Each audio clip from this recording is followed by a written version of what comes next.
He walked down the narrow street with his hands tucked deep into his worn-out jacket. The air was cool that evening, yet he felt a weight pressing on his chest that had nothing to do with the weather. For years, he had carried that weight, and even though he was no longer behind bars, it followed him everywhere he went. People crossed the road when they saw him coming. Some whispered. Others gave him a quick glance and then looked away, as if his presence alone was something shameful. He told himself he deserved it. After all, his past wasn't clean. He had made mistakes, bad ones, the kind that cost him years of his life. Now he was free, but freedom didn't feel like he had once imagined. Instead of joy, there was silence. Instead of open doors, there were locks, doubts, and rejections. He had applied for jobs at factories, shops, even small repair stores, but once they saw his record, their faces changed. Smiles faded into polite excuses, and then the words came, "We'll let you know." They never did. Days passed like this, one after another, each one a little heavier than the last. He started to wonder if this was it. Was he meant to live like a shadow for the rest of his life? In his small rented room, he kept to himself. A single bed, a cracked mirror, and a kettle for boiling water were all he had. Sometimes he sat by the window at night, watching other families laugh together, eat together, share stories together. He missed that. He missed being seen as a human being, not just a label. He had once thought that when he walked out of those prison gates, he would get a fresh start. But the world was not as forgiving as he had hoped. Despite all this, there was something inside him that refused to die. A quiet hope. He didn't speak of it to anyone, because no one wanted to listen, but he carried it with him. He wanted to believe that one day, somehow, he could prove that he was more than his past. More than the mistakes. More than the names stamped on old papers. That night, as he walked, the streets were almost empty. A few shop lights flickered, and an old man was shutting the gate to his store. The man kept walking with slow steps, his eyes on the ground, his thoughts heavy. Each footstep echoed in his head like a reminder of everything he had lost. But deep down, he knew life had a strange way of testing people. Sometimes the test came when you least expected it. He remembered moments from his childhood, before everything went wrong. Running through open fields, laughing with his mother when she called him in for dinner, dreaming about the future. Those dreams felt far away now, almost unreachable. But they lingered, like faint stars on a cloudy night. He wanted to find them again. He wanted to believe that no matter how dark his past was, the light hadn't completely disappeared. The sound of a car horn in the distance pulled him back to reality. He adjusted his jacket and kept moving. He passed by a group of teenagers laughing on the corner, their eyes briefly scanning him before they lost interest. He wasn't the kind of person anyone wanted to know. At least, not anymore. Still, something about the night felt different. There was a stillness in the air, like the world was holding its breath. He couldn't explain why, but he felt as though he was walking towards something, though he had no idea what it was.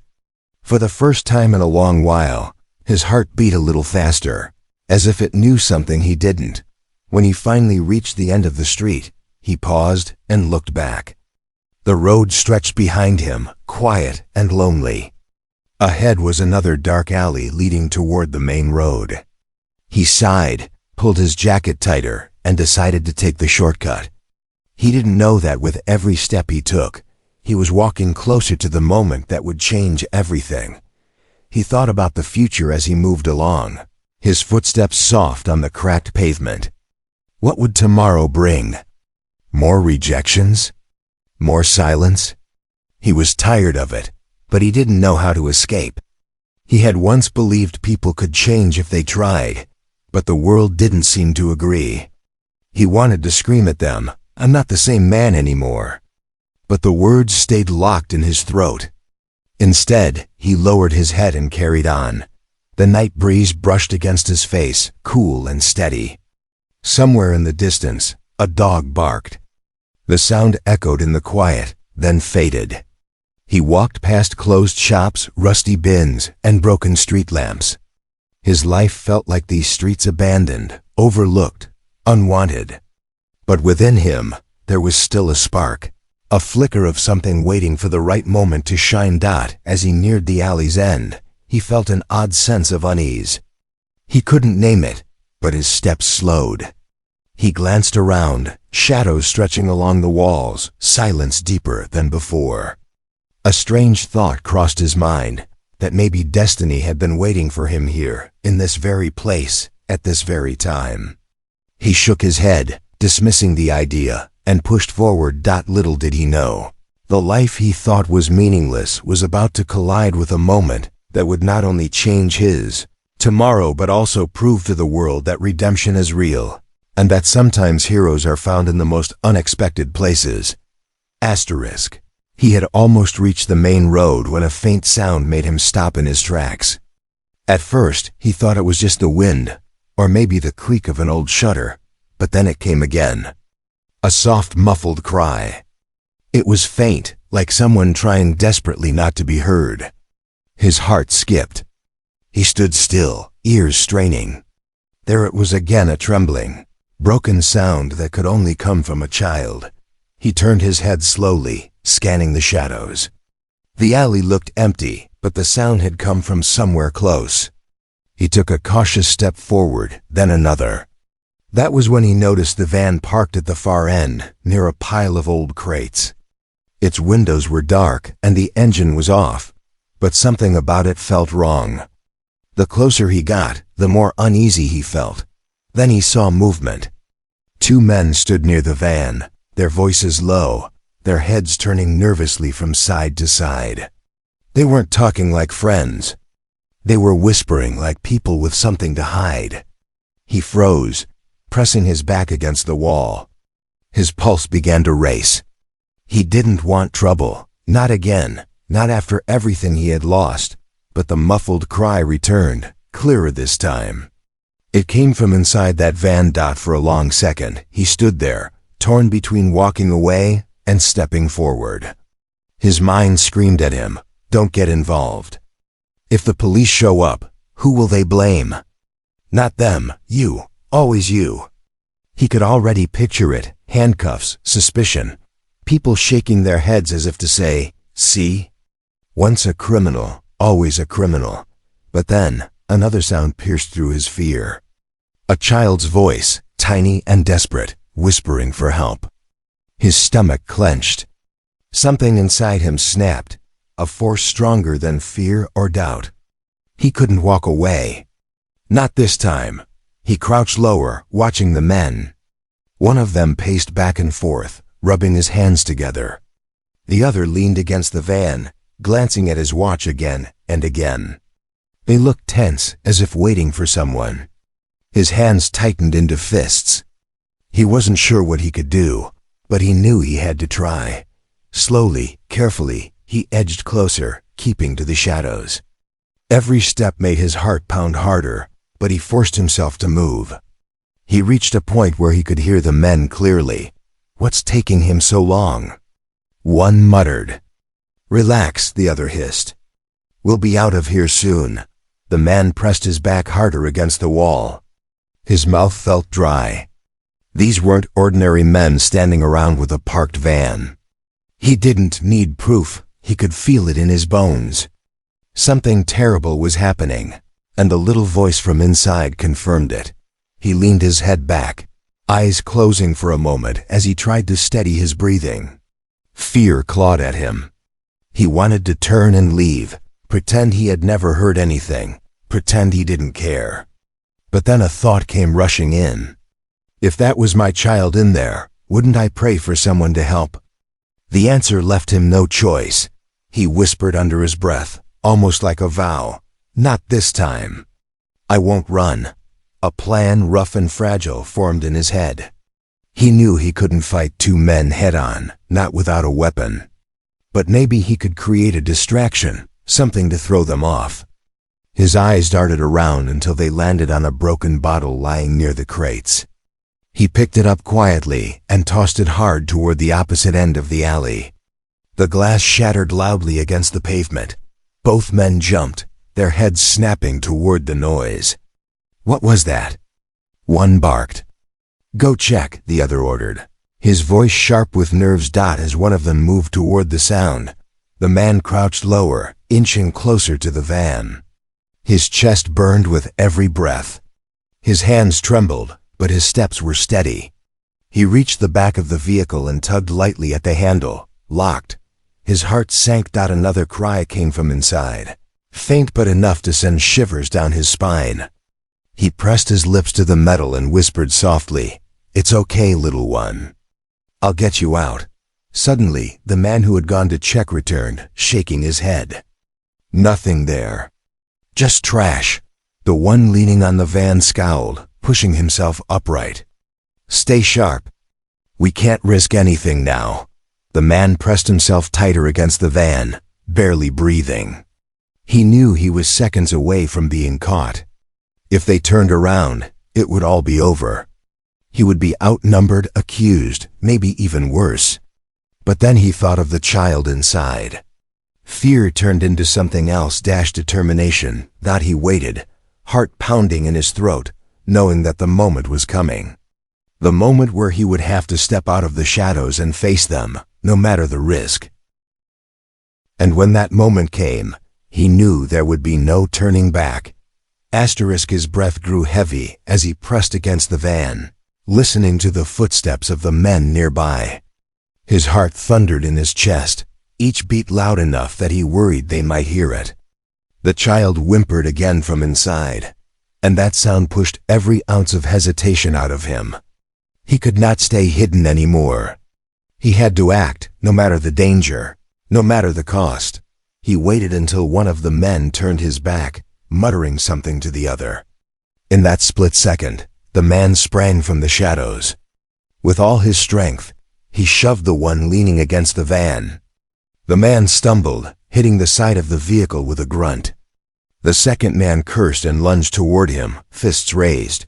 The ex-convict ducked just in time, feeling the rush of air as the fist barely missed his face. He swung back, his knuckles cracking against the man's jaw. Pain shot through his hand, but adrenaline carried him forward. The man staggered back, clutching his face, but the fight was only beginning. The first kidnapper recovered quickly and charged. They collided hard, bodies slamming against the van. The ex-convict gritted his teeth, struggling to hold his ground. He hadn't been in a fight for years, and his body wasn't what it used to be, but something inside him roared to life.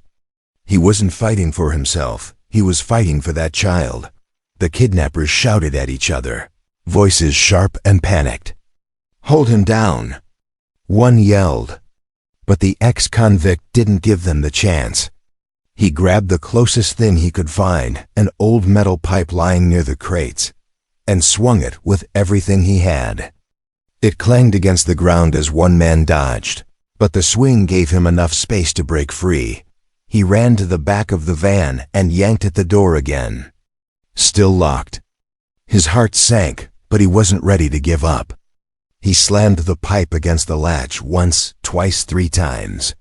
The metal groaned, the lock bent, and finally the door burst open with a loud crack. Inside, wide eyes stared at him, small, frightened, and filled with tears. The child's wrists were tied with rough rope, a strip of cloth across their mouth. For a moment, the world stood still. He crouched quickly, pulling the cloth free. "You're safe now," he whispered. "I'm here." The child clung to him instantly, little arms wrapping around his neck. The touch sent a jolt through him, a reminder of everything good he thought he had lost. He held the child close, feeling their tiny body tremble against his chest. For the first time in years, he felt like he mattered, but the fight wasn't over. Behind him, the kidnappers roared with rage. One of them lunged forward, grabbing at his jacket. He spun, shielding the child with his body, and swung the pipe again. This time it connected with the kidnapper's arm, making him howl in pain and stumble back. The other cursed and pulled something from his pocket. Shiny, under the dim street. Fear surged. but he refused to freeze. He shouted as loud as he could, his voice echoing down the alley. "Help! Somebody help!" His cry tore through the silence of the night. Windows lit up in the nearby buildings, doors creaked open, voices called out in confusion. The kidnappers froze, their plan unraveling in seconds. The ex-convict tightened his grip on the child and began backing away. The kidnappers hesitated, panic flashing across their faces. Then, realizing the noise had drawn attention, they turned and bolted into the darkness, their footsteps fading as they disappeared into the night. Breathless, shaking, he stood there with the child in his arms, the open van behind him. His chest heaved, sweat dripping down his face, bruises already forming on his skin. But none of that mattered. What mattered was the little voice whispering against his shoulder. "Thank you." Sirens wailed in the distance, growing louder by the second. Blue and red lights soon splashed across the walls as police cars screeched to a halt. Officers jumped out, weapons drawn, shouting commands. For a moment, fear clawed at him again. He was an ex-convict, standing in the middle of a crime scene with a child in his arms. Would they believe him? Or would they see only his past? He raised his free hand slowly, his voice steady but tired. "He was inside," he said, nodding toward the van. I got him out." The officers surrounded him, cautious and suspicious. One stepped closer, taking the child gently from his arms. The child pointed back at him quickly, blurting out through sobs, "He saved me. He saved me." The ex-convict's knees nearly buckled with relief. His body ached, his lungs burned, but in that moment, none of it mattered. The child's words were louder than any accusation, stronger than any doubt. As the officers rushed to secure the van and search the area, the man stood quietly on the side of the road, watching the lights flicker against the dark sky.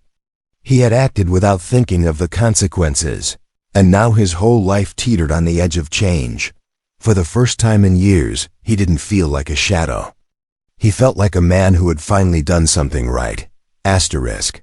The flashing red and blue lights painted the alley walls as more police officers arrived.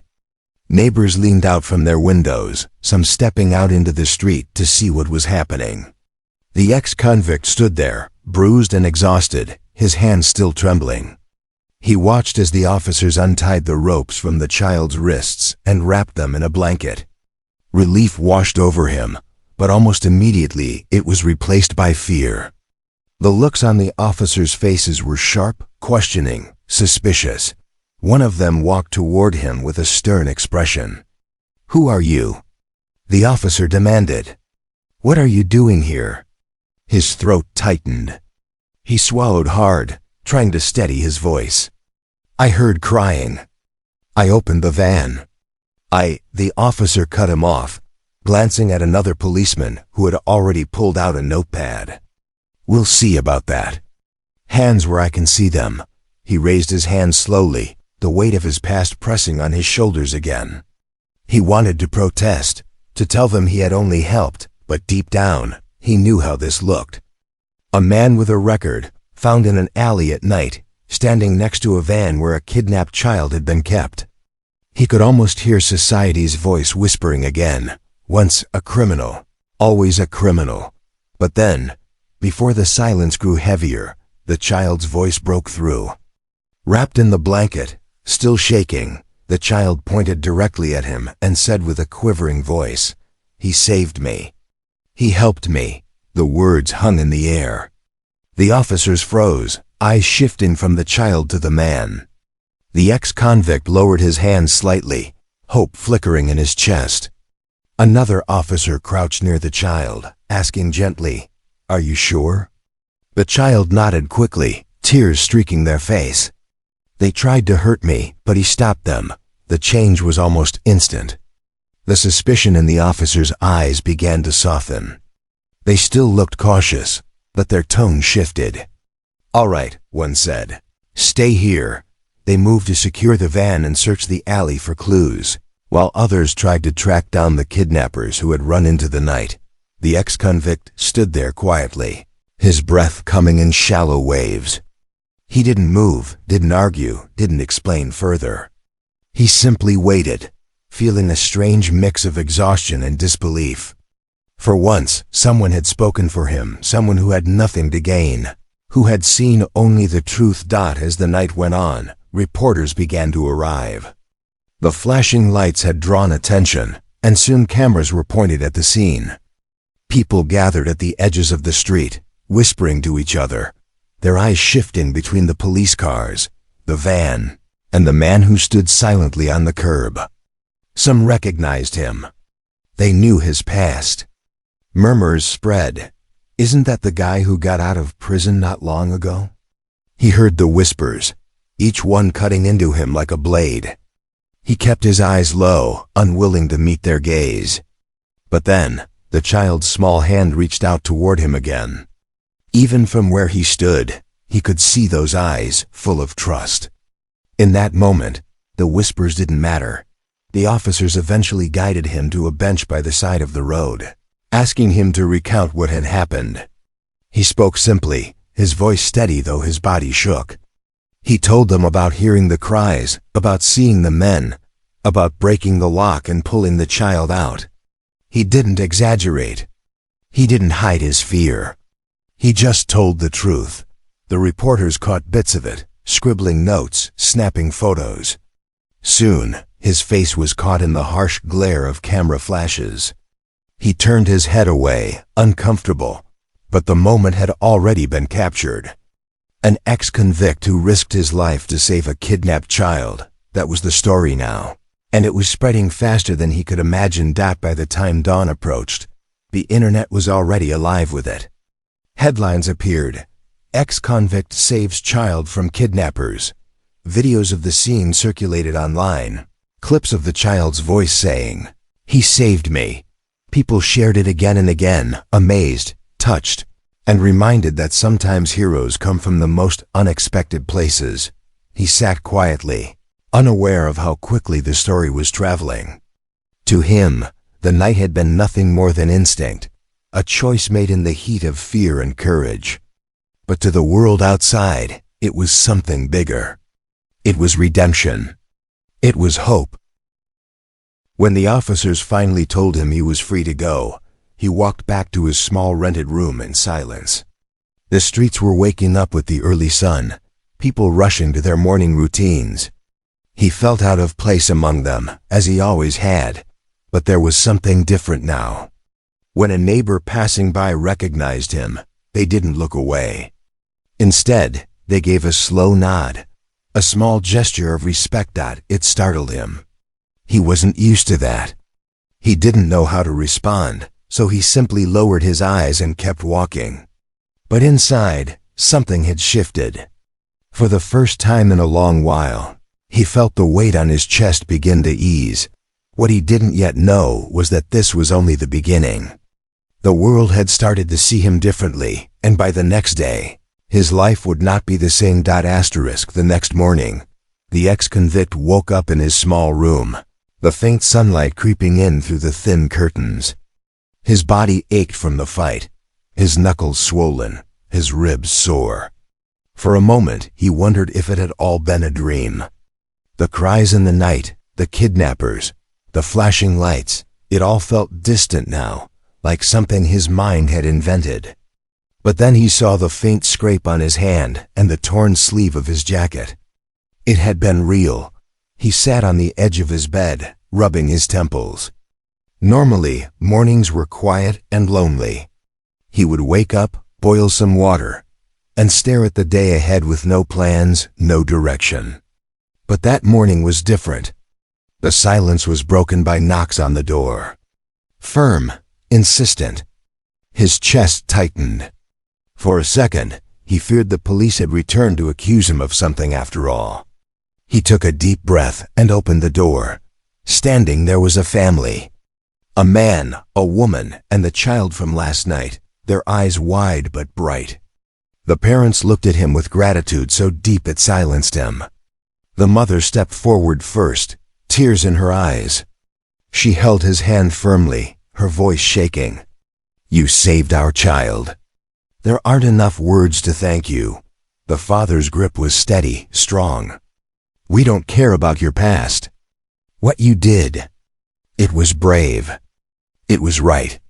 You gave us our child back. The ex-convict blinked, struggling to process the moment. He wanted to say something, anything, but the words wouldn't come. The child, still wrapped in a small scarf, suddenly ran forward and hugged him tightly. For a second, his body froze, unused to such warmth. Slowly, almost nervously, he wrapped his arms around the child, holding them close. It was a feeling he hadn't known in years, a feeling of being trusted, of being seen. The parents didn't stop there. They invited him to sit with them downstairs at the cafe near his building. Over steaming cups of tea and simple bread, they told him how much his courage had meant. They explained that the news had spread everywhere overnight. Strangers across the city were already talking about the ex-convict who had become a hero. Some praised his bravery online. Others shared their disbelief that someone with such a past could show such selflessness. But most were touched, inspired, and moved. The mother leaned closer and said softly, "We want to help you. You don't deserve to struggle alone anymore. We own a small business. We could use someone honest, someone strong. Will you work with us?" The offer stunned him. For years, doors had been slammed in his face. He had grown used to rejection, to people seeing only the worst in him. And yet here they were, handing him a chance. A real chance. His eyes welled, though he tried to hide it. He nodded slowly, his voice low. I would be honored." The child smiled brightly at him, as though they had known each other forever. In that moment, he felt something break free inside him. The chains of shame, the constant weight of his past, it didn't vanish completely, but it loosened. For the first time in years, he could breathe fully. As the day went on, more people in the neighborhood began to notice him. Some stopped to shake his hand. Others gave small smiles or respectful nods. He wasn't used to it. At first, it felt strange, even uncomfortable. But deep down, it also felt like healing. People no longer looked at him as just an ex-convict. They looked at him as the man who had risked his life to save a child.